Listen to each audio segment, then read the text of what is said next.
Welcome to, I think, episode 47 of the Ichigo Abroad podcast. My name is Lisa, and I am Saratoga Knitting on Instagram and Ravelry. And Sophia, my daughter, is Ichigo Knitter on Instagram and on Ravelry. Welcome. It's a beautiful day here in Marblehead. As you can see, I'm out in the backyard once again. So we have a couple of things today. I thought I'd just do a quick welcome here at the beginning. And then we're going to move on to a finished object. I only have one, but it's a nice one. And my work's in progress. And then some chatter about my week, which has been a little crazy. And I also kind of went out and about around Marblehead yesterday, so I thought I would add that video in the end.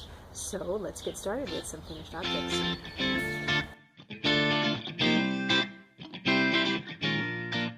So I have one finished object this week, which is the Impasto test knit that I did for Sarah of the Knitty, Nerdy, and Natural podcast. And I showed this to you last week, and I finished it this week, and I'm very, very happy with it. It's not blocked yet, so next time I'll show it to you blocked, but I think it came out great. You can see it's in this lovely brown and orange color that I mixed together in stripes, which is what the pattern is meant to do. It's meant to be a striping pattern. And I think that both of, I don't remember, the orange is hand spun that I did, and the brown is some yarn that I picked up off of the swap table at the Washington County Fiber Tour getaway that I went to. But they're both so very soft, and I really think that they're both alpaca, so I think it's going to block out very, very nicely. It's a little warm for right now, but it's going to be beautiful for the fall. My mother-in-law keeps telling me how much, every time she sees it, she's like, "Oh, that's beautiful. What are you making, Lisa? I just love those colors. That's gorgeous." So we'll see what happens to this. But I'm really pleased with it. As I said, it was a test knit, so I had some suggestions for Sarah, and I have a couple of other suggestions for her now that I've finished, and I'll email those to her. I'm not sure when she's going to have this available, or whether it's going to be a pay-for pattern or a free pattern, but it really is great. I really enjoyed it. Once I got going on it, I really understood what was happening, and it was easy. It was easy to transition from row to row and from color to color. So that worked out really well. So I'm very pleased with this. I will let you know when this comes out and is available, because I will highly, highly recommend it. And that's all I have for finished objects this week. So now we can go on to some works in progress.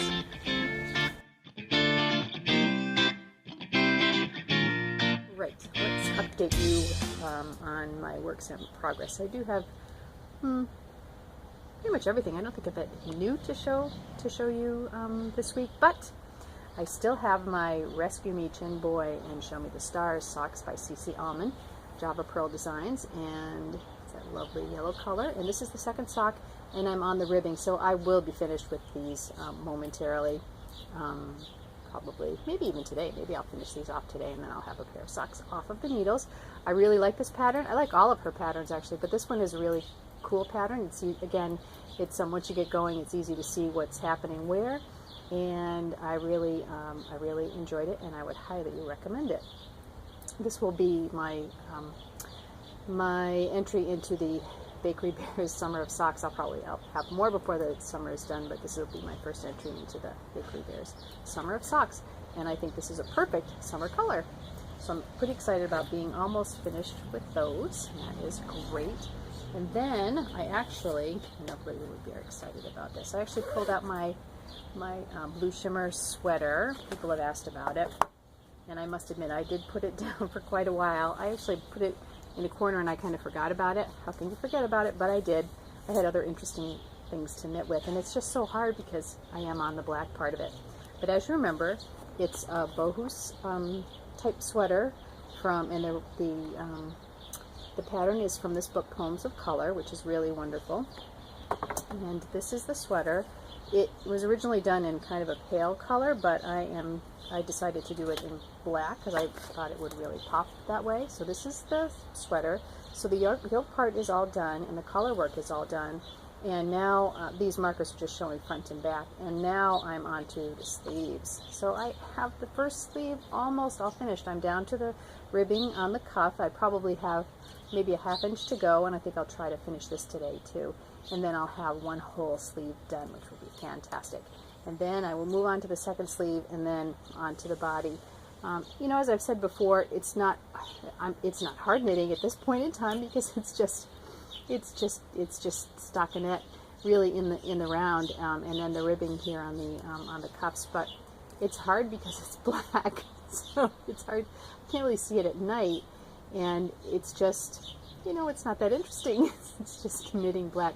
So I know that I will really have to force myself. So everybody, keep on me. Make sure I finish this because I really want to have this for it. This will be a great sweater for late fall and into the winter. I'll probably wear this weekly. Everyone at work will be like, again, you got that sweater on again, but I think I'm really going to like this. And again, it's out of Knit Picks palette yarn, which is fantastic. And because I had so many colors, I had to buy so many balls of palette. I have lots of that left over, and I've been interspersing it here and there in other projects. But I'm glad I pulled it back out again. And you guys keep me honest, keep on me. Make sure I finish this up. But it's coming. It's coming. I'm working on it. I am working on it. Put it back together so I don't lose everything. And then my other project that I just started, actually, and again, this was a finished object the last time, is this beautiful yarn that I spun. So this is hand spun, and I'm not sure, I think I had mentioned last time, I don't have the bag that this came from, so I'm not sure where I got it, who I got it from. Maybe got it at Rhinebeck, maybe it's something I ordered online, I'm not sure, but the colors came out just fantastically. I really love it, and it's really a nice fingering weight, so it's a 2-ply fingering weight yarn, and it's really soft, so I'm sure it's merino. It's usually what I would, it's usually what I would go for in something like this. But the dye color is beautiful, and it really didn't lose a lot of color when I washed the skein, so it shouldn't in the finished project either. But I'm really happy with the way this came out, and I just like working with my own hand spun. It's a lot of fun. If you ever have a chance to, if you spin, you already know what this is like. But if you don't spin and you have an opportunity at some point to purchase some hand spun yarn, go for it, because it's a different knitting experience, because you're really looking at all the colors, and the yarn is just, usually it's going to be pretty consistent, but still, because it's hand spun, it's not going to be completely consistent the way a mill spun yarn is. So it's just really interesting. It's a different experience. I think the fabric turns out a little bit differently, and it's something you should really try if you haven't done it, or if you're not a spinner. Anyway, so that's my yarn, and I think I had said last time I joined the Secret Shawl Society by Helen of Curious Handmade, Helen Stewart. So we purchase a place in the Shawl Society. You get, I think it's 6 shawls, and it's one a month, so it'll be between now and December, which is really great. So that's really fun. I don't know if I'll do a shawl a month, but it'll be fun to get them anyway. And I always like the way that Helen lays out her patterns, because she does it in this format, so she has line by line, and even if it's just a right side and wrong side, you know exactly how many stitches you should have at the end of each row. And she also gives you percentages, so you know kind of how complete you are in the pattern, which is also very nice. So I really like it. I mean, it makes a long pattern, so maybe if you didn't want to print everything out, but I don't mind. And I have it, and I find this nice. There's also some charts with it when I get to the edging, but anyway, so this is her first pattern, is called the Talisman, and I think, do I have a picture of it in here? I should. Oh, yeah, I do. So here it is. This is the Talisman shawl. So this is the first shawl in the Shawl Society. It's very pretty. I'm doing the small size. I didn't want a big one because I like to just kind of wear them around my neck almost like a cowl. And I think it's coming out really great. Oh, I love the way these colors are actually turning out. They're kind of, it's kind of really very gently striping, which is nice. So you never know. I didn't spin this in any particular way. I just split it in two and then spun the two together, and spun them and then I applied the two together. So you never quite know how they're going to turn out. But I think this is really pretty. I really like these colors. I'm really drawn to jewel tones, and that's exactly what these are in this. And I think it's going to be beautiful. There's some special stitches in it, so it has a little bit of texture as well.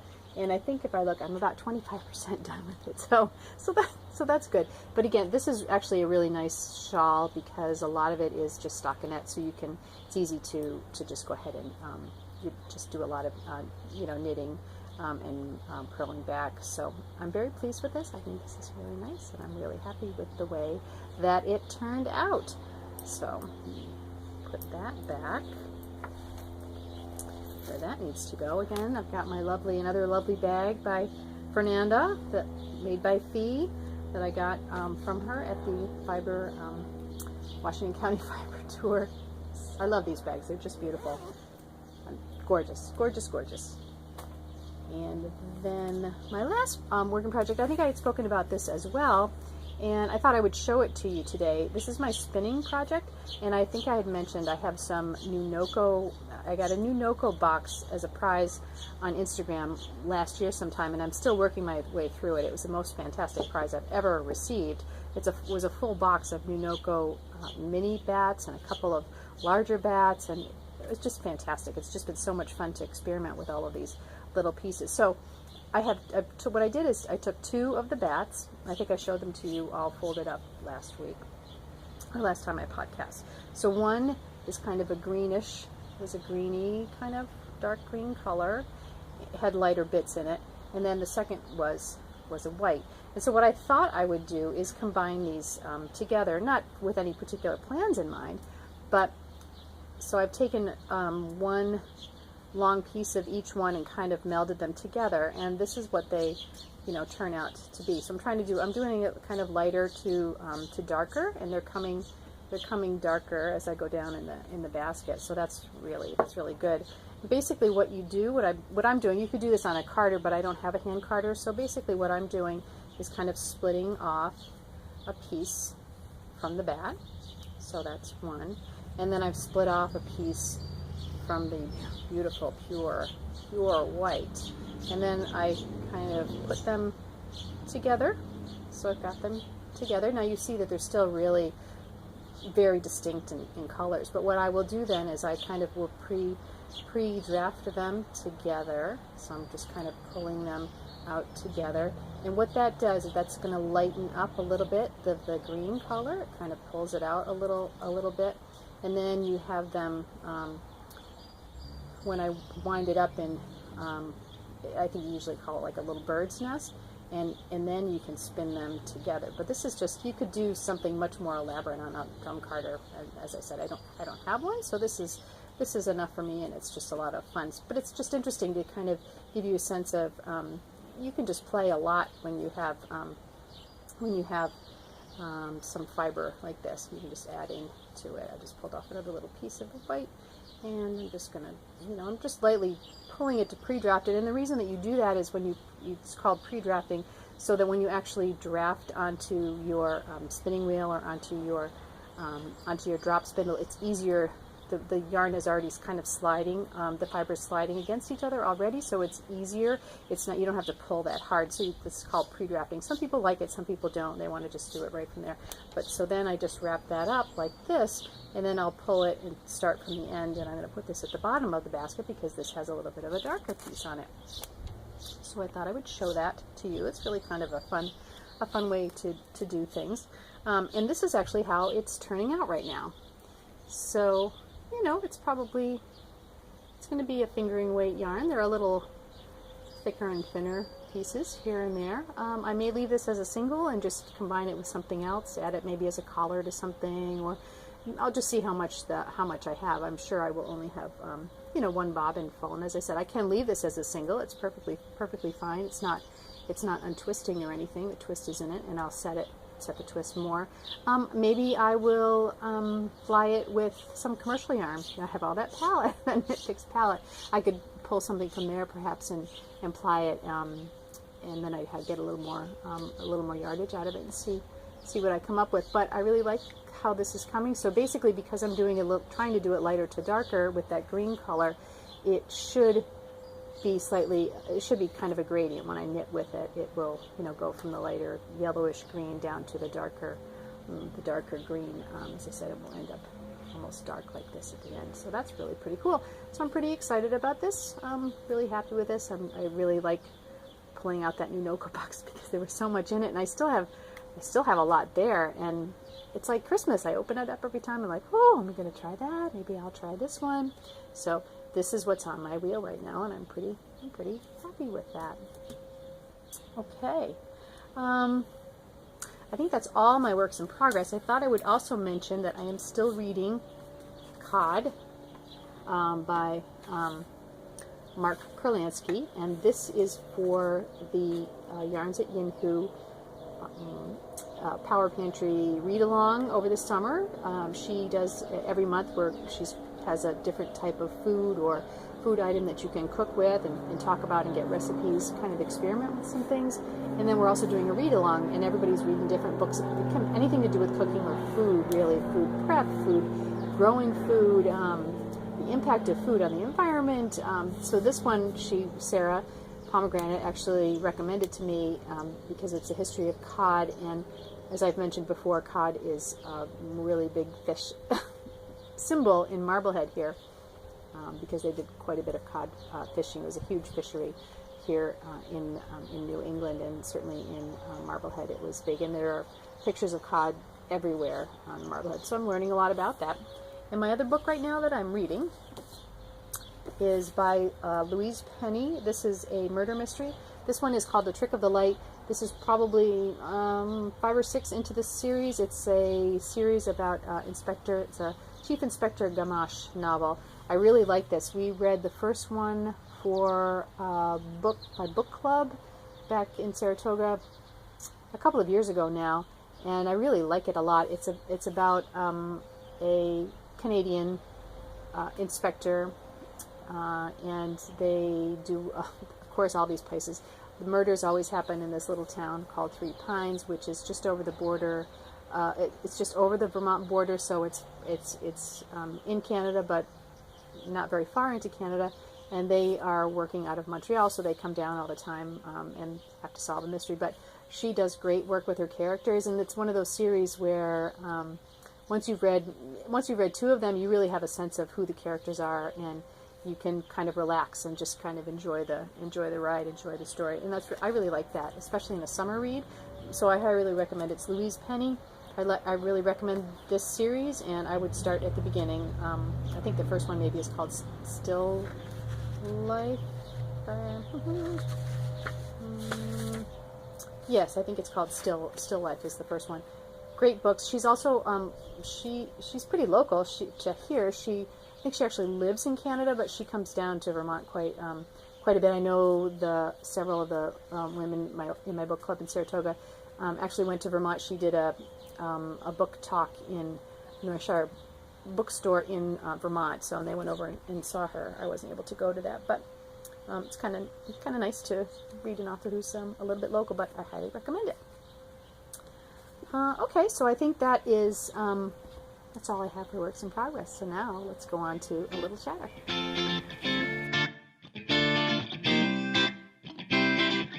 Right, so what has been happening? This has been a absolutely crazy week, and I'm going to tell you about it. I'm not going to tell you about it to complain about it, but just kind of it's just a reality check for what's going on. I know that a lot of times everybody watches a podcast and they're like, oh, I wish I had that person's life, or oh, I wish I had that person's life. They seem so calm and cool and collected. And usually things are not really calm, cool, collected, as everyone knows in the background. So yeah, so last weekend, Sophia is living in Saratoga with my parents for the summer, until the end of July, when she goes to Japan, and she's working there. Now, she has had an issue over the last year where she has had some problems with wisdom teeth. All 4 wisdom teeth had come in, and they were giving her some issues. And so before she left UVM, she had an appointment with an oral surgeon who said, yeah, those really need to come out, especially since she's going to Japan, to a foreign country. Just better to have that done, while she's still here and under our insurance, and see if we can get that taken care of. Well, of course, she couldn't get an appointment until after school was out, and she didn't really want to do it while she was in school. So she did have an appointment last Monday to have these done, and this was going to be done in Burlington, Vermont. Now, the plan was that my husband, Mark, was going to drive up to Saratoga, pick her up, bring her up to Burlington, and then bring her back to my parents, and then he would drive back here to Marblehead. Well, as you know, all the best laid plans don't always work out so well. About halfway through the week, last week, yes, this was before last Monday, the week before, he was working on his brother's boat, and he came home from that, and he lifted up his shirt and he said, look at this, I think I have a couple of bug bites. And I was like, oh, it looks like a bug bite, just put some cream on them and it should go away. Well, he put some cream on it, and, hydrocortisone, and we didn't really think too much about it. And then over the next couple of days, his throat started to get pretty sore, and it kept getting worse, and it was really just getting worse and worse. And he just was getting sick. And so finally, we decided that he really needed to go to the doctor. So we went to the urgent care center here in Marblehead, Swampscott. My mother-in-law took him over, and this was on Thursday. Yes, on that Thursday before last weekend. Finally went to the doctor, and he had actually shown, because the little bit of a rash that he had was also seemed to be getting a little bit worse, and so he actually showed it to his mother, and that's when really we made the decision he needed to go to the doctor, because she said, you have shingles. My brother-in-law, one of my brothers-in-laws had shingles last year, so she's pretty familiar with it, unfortunately. And for those of you who don't know, shingles are a secondary viral infection that you can get if you're over 50, really over 50, and you have had the chickenpox. So if you have the chickenpox, you had the chickenpox when you were a child, you have this this virus still running in your blood, and it really doesn't do anything unless it can break out into shingles. Sometimes it's stress. Who knows? They don't really know, I don't think, why it happens to some people and not others, but it does, and it can be extremely, extremely painful. So when he went to the doctor, and the doctor said, oh yes, you have shingles, and oh yes, you have strep throat, and neither one of them is related, but you have both of these things. So he was so sick, and he came back. He had to take antibiotic for the throat, and he had an antiviral medication that he was taking for the shingles. Now luckily the shingles only turned into just 3 small patches. I mean, for some people it can be horrendous, and it affects the nerves, so it can be very, very painful. Luckily he really did not have too much pain from it, but I think the strep throat for him was worse. However, that meant that he really couldn't drive anywhere. Now, I actually started a new job, and I started a new job the week before. So last week was my second week at this new job, and he couldn't drive to take Sophia to Burlington, and there really was no one else to do it. And because she was going to be under anesthesia, she couldn't take the bus up and come back. So I had to go to my new boss and say, I'm just going to have to take this coming Monday off. They were very kind to me. It's a situation where it takes a couple of weeks for this company to get you into their computer system. So I haven't been able to do anything myself. I've been helping my boss with projects, but it wasn't as if I had mounds of things that were mine in particular that I needed to leave. So they were very, very kind and said, absolutely, you need to do this. Go ahead and do this. So I took. Last Saturday, I drove over to Saratoga and stayed overnight, and we packed up. We had some things packed up to pack up in the house and get that done.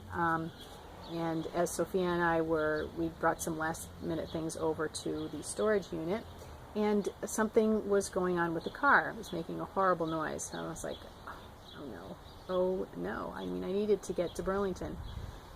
So, well, luckily we hadn't gotten on the road yet. We were able to get back to our house, so I had my dad come over and look at the car, and the alternator belt was shredding. What's up with that? So, of course, it's Sunday. I'm supposed to be taking Sophia up to Burlington. We were going to stay overnight with friends of ours in Burlington, and then she was going to have her procedure the next morning at 9 o'clock, and then I was going to drive back and then drive back here so I could go to work on Tuesday. So my brother called around for me to see if there was any place that would look at a car on a Sunday. I wasn't very hopeful, but luckily Sears was open, and they said, sure, bring it out, we're open today. So I brought the car out there, and that was fine. They probably took about an hour before they were able to look at it, and they're like, usually those alternator belts don't shred on their own. There's something else going on. So the something else that was going on was that the water pump was completely seized up, and so wherever it had stopped, then the alternator belt is close to it and was shredding. So we were actually very, very lucky that we weren't on the road when this happened. So of course they said, sure, we can take care of it. We have another water pump that we can replace it with. Yes, it was a little bit expensive, but you have to do what you have to do. And then they were going to try to get it done that day. Unfortunately, when they took the water pump out, one of the bolts sheared off, and so they couldn't get that out by 5 o'clock Sunday. So they had to keep it for another day, which was fine. So basically what happened is that my very generous brother and sister-in-law let Sophia and I take one of their cars, and we drove up to Burlington, and we stayed overnight, and we had a lovely dinner and met with friends of ours, and that was really fun. And I got her to the oral surgeon Monday morning.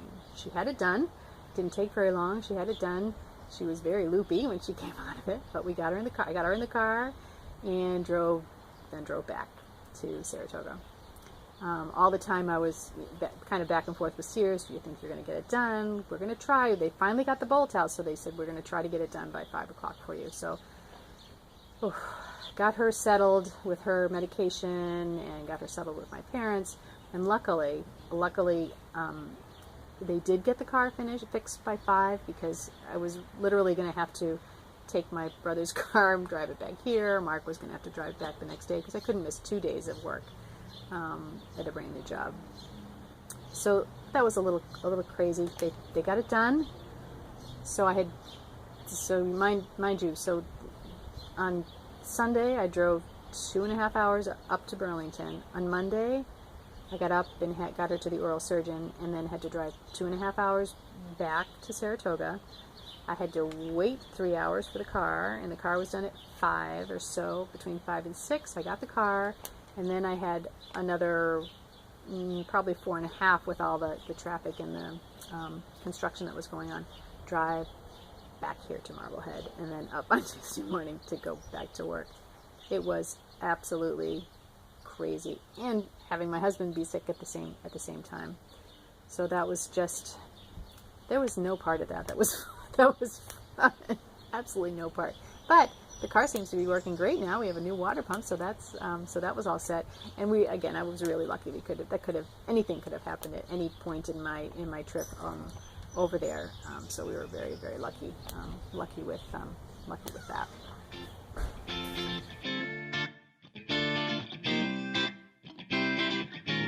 I wanted to talk a little bit about community today as well.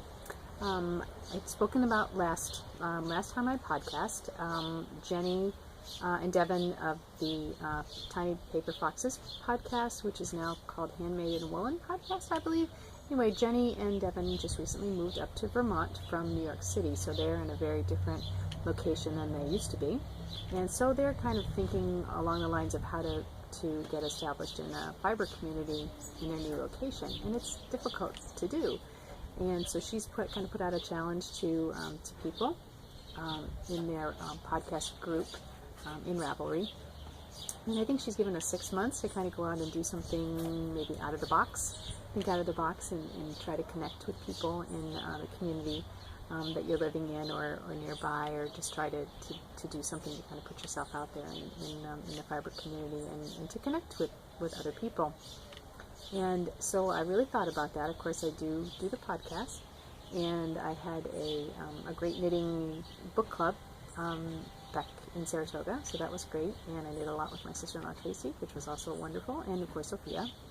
So I really didn't feel, when I lived there, I felt if I needed to get together with knitters, I really could pretty quickly. But now, living in Marblehead, that's very different. So so I've had some nice things happen this week. I've actually, I had someone who had reached out to me before. I think I had mentioned a woman who lives in Nahant, and we had talked about maybe getting together sometime later in July after things ease up a little bit. And then she also sent me a note. She said she had watched the podcast, and she sent me a note saying that she is part of a knitting club that meets in Peabody on Wednesday evenings, which is just one of the next towns over, which isn't very far from me. So I should be able to do that. However, right now I'm working late hours on Wednesday, so I work 11 to 8 on Wednesday nights right now, but that may change.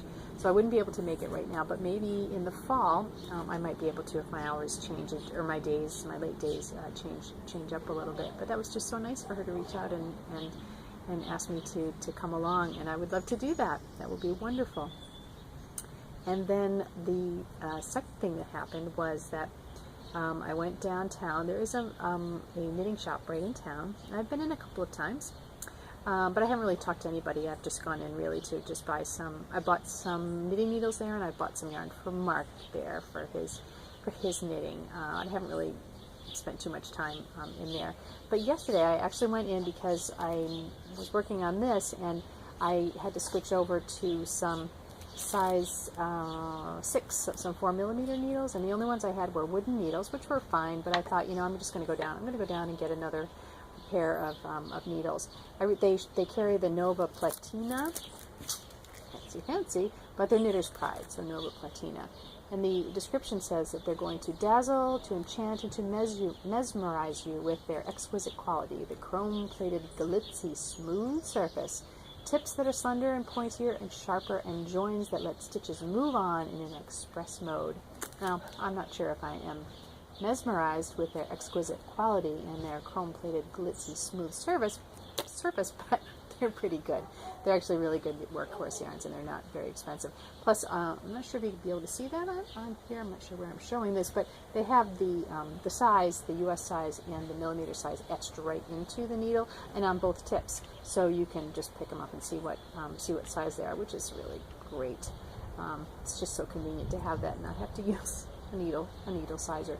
But anyway, so I really went in to buy these yesterday. Now, when I was in there, I kept thinking, I'm like, I really need to introduce myself because of all the community thing. I'm like, I live here now, and I really need to introduce myself. So she was busy, the woman who was there, Anna, who was lovely.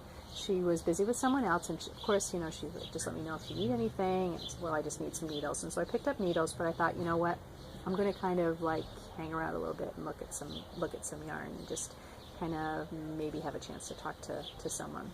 So she was kind of working. There was another woman sitting at the table. They have a drop-in help morning, and Anna was helping this woman, Elizabeth, on her socks. She was going to be doing an afterthought heel for the first time, so that was a little scary.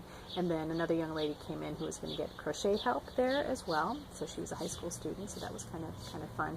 But anyway, I kind of walked around, and I was looking at the sock yarn, and Anna came up to me, and she talked to me about a couple of different skeins, and I pulled out one, and she said, this is absolutely fantastic. And now you're going to laugh at me because I have no idea what this yarn is. Oops. Someone has a fire, as my mother-in-law always says, someone's getting a new kitchen. Anyway, so I picked up the skein of yarn, and you will see it is absolutely fantastic.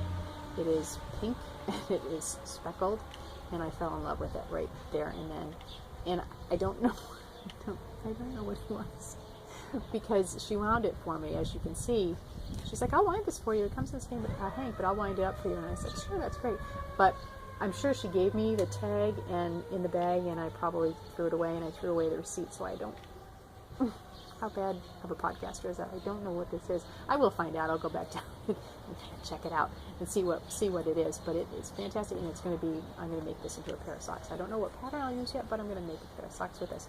But anyway, because she was skeining this, and she said, now I'm going to take this off, and I know it's going to be hard to, because it kind of, sometimes when you have any dyers and they skein up their yarns, it gets a little bit tangled when you go to to wind it up on a ball winder and a Swift, and so she was having that problem, and she knew she was going to. But that gave me a chance to kind of sit down at the table, and I chatted for a little while to the woman Elizabeth, and I was chatting to Anna, who works there. She's actually moving, so she won't be there much longer. But we talked about sock yarn, and we just talked about knitting in general. And I did mention, I'm always kind of, I don't know why it's kind of scary to do that, but I did tell her that I did a podcast. And I was like, oh, you should talk about us on your podcast. It's very strange to actually like talk to people. Probably other podcasters feel the same way about it, because you're kind of talking to yourself when you do this. Not sure how many people are actually going to see it, but so I was very brave. I was very brave, Jenny, and I actually told her that I did a podcast. But anyway, this is the name of the store. It's called Marblehead Knits. They have a lovely little card here. It's really cute. They are on Facebook, and and then they also have a website of their own. But super nice, super nice. And we actually talked about the different types of yarn in there and how they really have a really good mix of price points. They have some fancier yarns that are a little more expensive, but then they also have a lot of workhorse yarns, which I liked because that's what I got for Mark when he, for his cowl, he was making that. I got that. It was a great workhorse yarn, and it probably cost $6 or $7, which was really just perfect, perfect for him. I really had a nice time with that. And then I read this morning, because I was on their Facebook page, I went and looked at that, and they actually have they're starting up a knitting book club at the end of July. So I think they're going to hold those on Thursday nights. So it's probably same kind of thing as I'm sure as we used to do. So it's probably once a month on a Thursday night. And at this point I would be able to do that. So I think I'm going to sign up for that. And so I'm going to put myself out there, sign up for that as well. So that's really, really exciting. So that was my kind of get out there and look for a community moment. So very proud of myself. So everybody else who's looking to do that, feel free, go ahead and do it. Step outside. It's not that bad. I mean, I go to fiber events all the time and see people, and people see me and talk to me, and they talk to Sophia. So really, it really wasn't that hard. It's just a little different at one-on-one when you're you don't really know anybody, and I can totally understand that. But I did it, so if I did it, you guys can do it too. So go ahead and go out and try something new, and let me know what you thought about it, and let me know what you come up with, and let Jenny know too on their thread in their podcast group on Ravelry. So I think that's it for today. It's just so gorgeous. There's a lovely breeze, and the temperature is just perfect. And I think what I'll end up doing, I'm going to end this here. So say thanks for watching, of course. And please contact me if you have any questions. I think probably I'll do one more podcast. Sophia's coming back here at the end of the month, so I'm not sure what the timing will be with that, but we'll do another podcast together before she heads off to Japan. And we'll figure out what we're going to do about the name of the podcast at that point in time too as well. Now the winners of the prizes that I announced last time, I haven't gotten those in the mail yet, per my crazy last weekend, and so I will. But I'm going to try to get them in the mail this week. But I will let you both know when that happens. And thanks for your patience as always. And so anyway, I hope you enjoy your weekend. And remember, it's just knitting. Bye.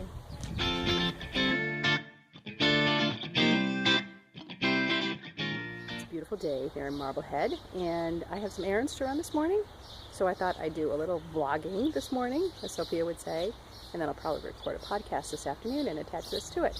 So let's go do my errands, and then I'm going to show you a few more things about Marblehead.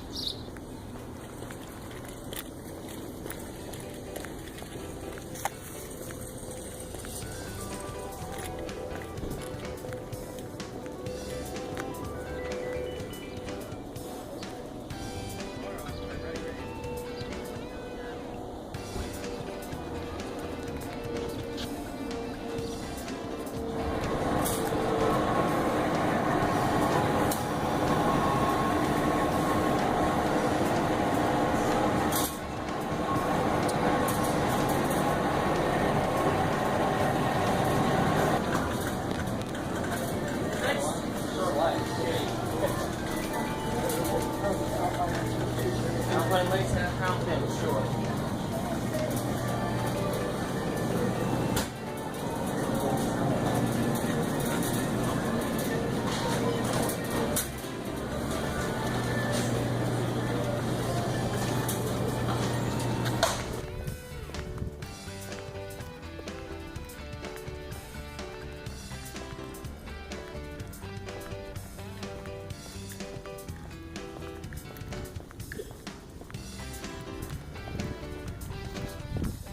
Morning.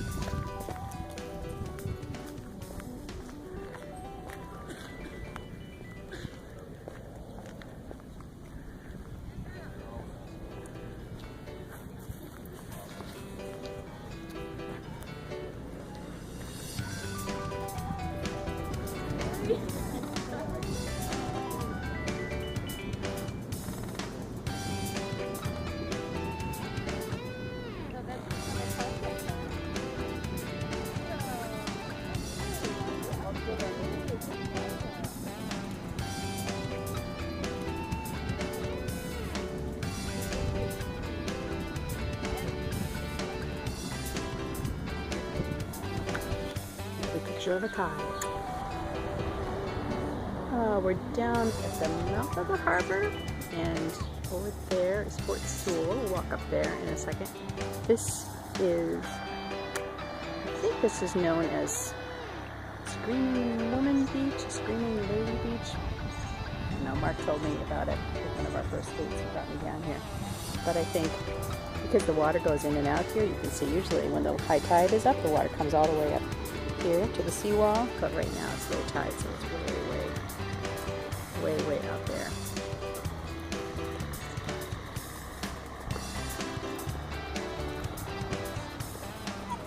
But I think the story is that there was must have been a woman who drowned here many years ago, back when the town was first established back in the 1600s.